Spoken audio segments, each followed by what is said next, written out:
Students, class 11th के अंदर आज अपने बात करते हैं हाइब्रिडाइजेशन। जो अपना टॉपिक चल रहा था उसमें sp3 sp2 हो गया था। आज बात करेंगे sp हाइब्रिडाइजेशन की, sp संकरण की। ठीक है, sp हाइब्रिडाइजेशन में होता क्या है, देखो एक s और एक p मिलके दो sp हाइब्रिड ऑर्बिटल बनाते हैं। पहली बात, एक s एक p मिलके, ठीक है, दो क्या बनाएंगे, sp हाइब्रिड ऑर्बिटल बनाएंगे। सिंपल सा एग्जांपल से सारी चीज समझ आ जाएगी। BeCl2, पहले तो शॉर्ट ट्रिक, BeCl2 के अंदर sp हाइब्रिडाइजेशन निकालने की शॉर्ट ट्रिक करो। बेरिलियम कितने पे आता है, 4 पे। इसके वैलेंस शेल में कितने इलेक्ट्रॉन, 2। ठीक है, इसके साथ सिग्मा बॉन्ड कितने बन रहे हैं, 2। टोटल कितना हो गया, 4। 4 को 2 से डिवाइड करो, 2 का मतलब हाइब्रिडाइजेशन क्या आया, sp। पिछले वीडियो में और तरीके देख लेना, पता चल जाएगा, sp हो गया। ठीक है, अब बात ये आ रही है कि sp आपने BeCl2 बनाया है, ये रहा बेरिलियम 4 नंबर पे, कॉन्फ़िगरेशन 1s2 2s2 होता है। कॉन्फ़िगरेशन 1s2 2s2 होता है। 2p आगे क्या है, खाली है। ग्राउंड स्टेट में इसका 2s2 ये रहा, और 2p इसका क्या है, जो खाली है वो ये रहा। खाली ऑर्बिटल दिखाना पड़ता है, ये इसकी ग्राउंड स्टेट। यहाँ पे क्या है, क्लोरीन 2 है, हम इसको एक्साइट करेंगे। क्यों, क्योंकि एक इलेक्ट्रॉन मेरे को इसमें चाहिए और एक इलेक्ट्रॉन मेरा इसमें होना चाहिए। क्लोरीन यहाँ बॉन्ड बनाएगा, क्लोरीन यहाँ बॉन्ड बनाएगा, sp हाइब्रिडाइजेशन हो गया, सिंपल सा। ठीक है ना। अब sp हाइब्रिडाइजेशन ये हो गया। sp हाइब्रिडाइजेशन के बाद आप ये देखो कि इसकी स्ट्रक्चर क्या होगी। तो ध्यान रखना, sp हाइब्रिडाइजेशन जहाँ पर होता है वहाँ स्ट्रक्चर होती है लीनियर। लीनियर का मतलब रेखीय। वहाँ पे बॉन्ड एंगल कितना होता है, बंध कोण कितना होता है, 180 डिग्री का। तो ये BE है, इसके साथ ये Cl जुड़ा, ये Cl जुड़ा, ये 180 डिग्री का कोण हो गया। ये आपकी बन गई BeCl2 की स्ट्रक्चर।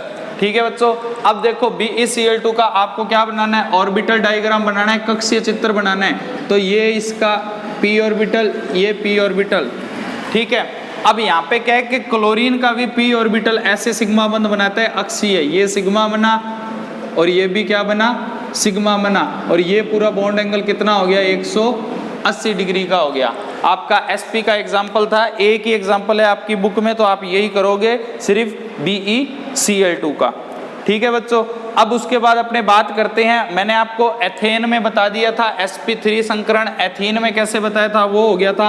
आज अपने बात करते हैं एथाइन के अंदर।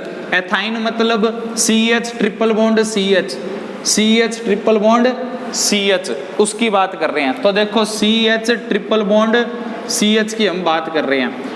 पहले एक कार्बन को उठाओ, 6 पे आता है, 1s2 2s2 2p2 होता है।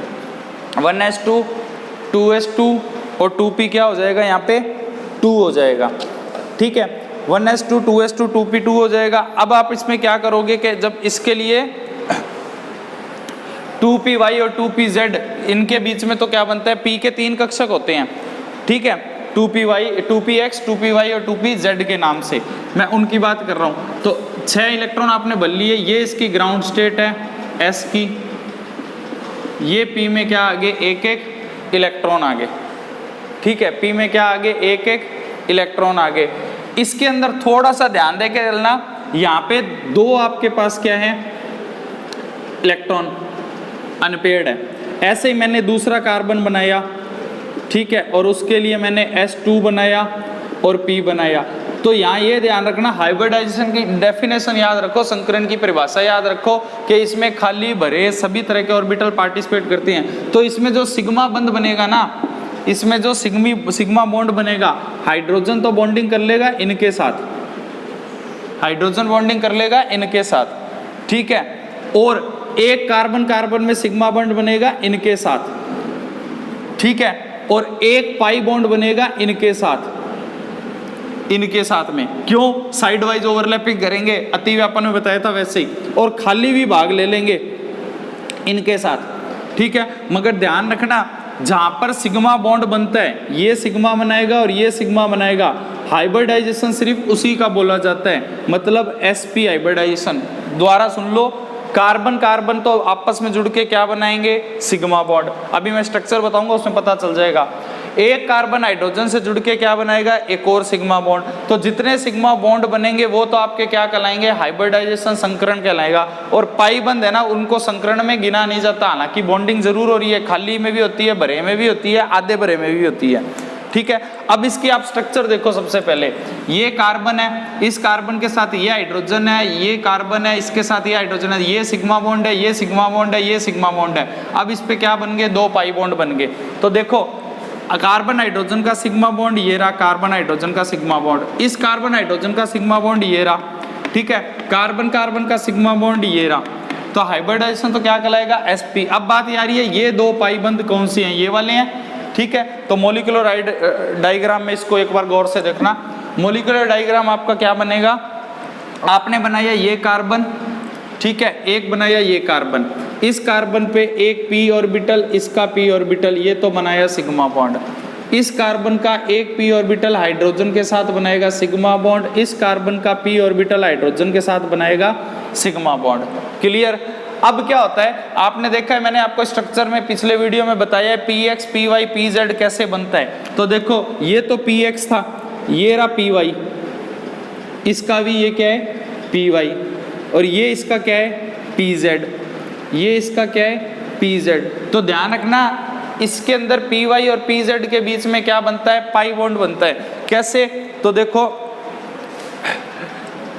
ये इसका py है, इसके py से ये जुड़ा, और डायग्राम में हमको दोनों तरफ जोड़ के दिखाना आता है, मगर बॉन्ड एक ही बनता है। ये एक पाई बन गया py में, ये pz है, एक पाई किस में बन गया, इसमें बन गया, एक पाई किस में बन गया, इनमें बन गया। और लीनियर स्ट्रक्चर बन रही है, 180 डिग्री का क्या बन रहा है, कोण बन रहा है। तो ध्यान रखना इसमें सिग्मा और पाई कैसे बन रहे हैं। ये क्वेश्चन आपके आया था 2017 वाले अर्धवार्षिक में, और एथीन वाला आया था पिछले साल वाले अर्धवार्षिक में, ठीक है ना। तो थोड़ा इसका ध्यान रखना, ठीक। आणविक डायग्राम ही आपसे पूछे जाते हैं, ठीक है बच्चा, ये चीज क्लियर होगी। अब देखो d ऑर्बिटल के कारण जो संकरण होता है, आपके सिलेबस में sp3 sp2 और sp है।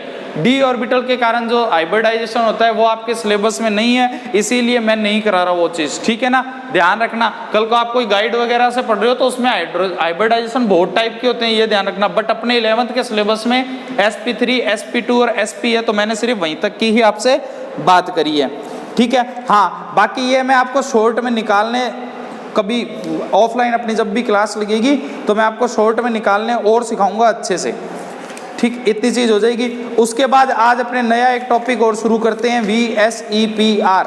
उसका पूरा नाम होता है valence shell electron pair repulsion theory, VSEPR। आज अपने नया टॉपिक शुरू कर रहे हैं, वो आपका टॉपिक है VSEPR। VSEPR इसको बोलते हैं valence shell electron pair repulsion theory, ठीक है ना। हिंदी में क्या बोलते हैं, संयोजकता कोष इलेक्ट्रॉन युग्म प्रतिकर्षण सिद्धांत, ठीक है ना। VSEPR सबसे पहले तो ये आता है कि इस सिद्धांत को दिया किसने था, ठीक है। तो 2 साइंटिस्ट थे, एक तो था सीज़विक और एक था पॉवेल। उन्होंने तो क्या की थी, ये थ्योरी दी थी, ठीक है। सीज़विक और पॉवेल ने क्या की थी, ये थ्योरी दी थी, ठीक है। अब ये थ्योरी क्या क्या बात करती है, ये थ्योरी ये बात करती है कि जब कोई मॉलिक्यूल बनता है तो उसमें बॉन्ड पेयर भी हो सकते हैं और उसमें क्या हो सकते हैं, लोन पेयर भी। एग्जाम्पल के लिए CH4, ठीक है, और एक मैंने कराया था आपको NH3, एक मैंने आपको कराया था H2O। जब भी कोई मॉलिक्यूल बनेगा तो उसमें क्या होंगे, बॉन्ड पेयर भी होते हैं और लोन पेयर भी होते हैं। बॉन्ड पेयर का मतलब बंध भी बनते हैं, लोन पेयर का मतलब इलेक्ट्रॉन युग्म भी होते हैं। अगर इलेक्ट्रॉन युग्म ज्यादा हैं, इलेक्ट्रॉन युग्म को हम यहाँ LP से लिखेंगे लोन पेयर से, अगर इलेक्ट्रॉन युग्म ज्यादा हैं तो लोन पेयर में प्रतिकर्षण ज्यादा होगा, लोन पेयर और बॉन्ड पेयर में प्रतिकर्षण कम होगा, और बॉन्ड पेयर में रिपल्सन सबसे क्या होगा, कम होगा। एक तो ये याद रखना, ये इसका रिपल्सन का क्या है, ऑर्डर है, ठीक है ना। अगर किसी मॉलिक्यूल में जितने ज्यादा इलेक्ट्रॉन युग्म होंगे उनमें प्रतिकर्षण उतना ही ज्यादा होगा।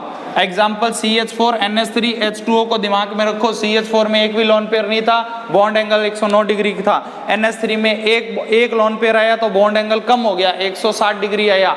और H2O के अंदर 2 लोन पेयर आए थे तो बॉन्ड एंगल 104 डिग्री या 105 डिग्री के आसपास आपके आ गया था, ठीक है ना। इतनी चीज का आपको क्या करना है, ध्यान रखना है। मैं आपको उसी के एग्जांपल से एक बार वापस बताता हूं, ठीक है। देखो, एक तो होती है रेगुलर ज्योमेट्री, नियमित ज्यामिति, और एक होती है इर्रेगुलर ज्योमेट्री, अनियमित ज्यामिति। रेगुलर ज्योमेट्री के अंदर क्या होता है, नियमित ज्यामिति के अंदर क्या होता है, एक भी लोन पेयर नहीं होता। इर्रेगुलर के अंदर क्या होता है, लोन पेयर होता है। बस इतना आपको ध्यान रखना है। एग्जांपल आपने CH4 करा था, इसमें हाइब्रिडाइजेशन sp3 बताया था, आपने इसकी स्ट्रक्चर की थी ये वाली, तो देखो इसमें कोई भी लोन पेयर नहीं था, तो इसका बॉन्ड एंगल कितना था, 109 डिग्री के आसपास। आपने बताया था NH3, उसमें हाइब्रिडाइजेशन क्या बताया था, sp3, इसके स्ट्रक्चर बनाई थी, तो इसमें एक लोन पेयर लगाया था, यहाँ हाइड्रोजन, यहाँ हाइड्रोजन, यहाँ हाइड्रोजन, बट ये बॉन्ड एंगल क्या कर दिया आपने, थोड़ा सा कम कर दिया। ऐसे ही आपने बताया H2O, इसमें भी हाइब्रिडाइजेशन sp3 था और इसकी स्ट्रक्चर बनाई थी, तो OH यहाँ थे और ये बॉन्ड एंगल था, ये बॉन्ड एंगल था, और इनका बॉन्ड एंगल आपने 104 105 के आसपास कर दिया।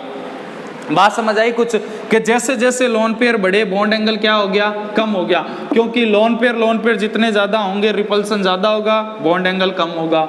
लोन पेयर बॉन्ड पेयर जहां पर आ गया, यहाँ देखो लोन पेयर है और बॉन्ड पेयर में रिपल्सन हो रहा है, ठीक है ना, तो बॉन्ड एंगल थोड़ा सा बढ़ गया। यहाँ पे बॉन्ड एंगल में रिपल्सन हो रहा है, तो यहाँ पे बॉन्ड एंगल और ज्यादा बढ़ गया। यही VSPR का सिर्फ फंडा है, बेसिक चीज यही है, ठीक है ना, बेसिक चीज यही है। अब बात ये आ रही है, इनका सबका हाइब्रिडाइजेशन sp3 था, इन सब की ज्योमेट्री क्या थी, टेट्राहेड्रल और टेट्राहेड्रल। बट आपसे पूछा जाए बताओ इनकी स्ट्रक्चर क्या है, तो इसकी स्ट्रक्चर भी क्या है, चतुष्फलकीय टेट्राहेड्रल है, मगर इसकी स्ट्रक्चर को आप ऐसे क्या कर लो, छुपा लो।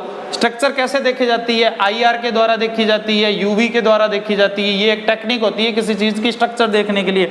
जब आप इसके इंस्ट्रूमेंट में स्ट्रक्चर देखोगे तो लोन पेयर को छुपा लो तो हमको एक पिरामिड बना हुआ दिखेगा, ठीक है ना, तो वो होती है स्ट्रक्चर। NH3 की स्ट्रक्चर क्या है, पिरामिड है, बट ज्योमेट्री क्या है, टेट्राहेड्रल है। ऐसे ही इसकी ज्योमेट्री क्या है, टेट्राहेड्रल है, मगर लोन पेयर छुपा लो तो H2O की शेप क्या है, V शेप या बेंट शेप, ठीक है बच्चों। तो आज के वीडियो में आपको VSPR का इंट्रोडक्शन कराया है, कल ये VSPR आपका खत्म भी हो जाएगा, मतलब नेक्स्ट वीडियो में, तो इसका थोड़ा सा ध्यान से देखना, अच्छा टॉपिक है ये भी।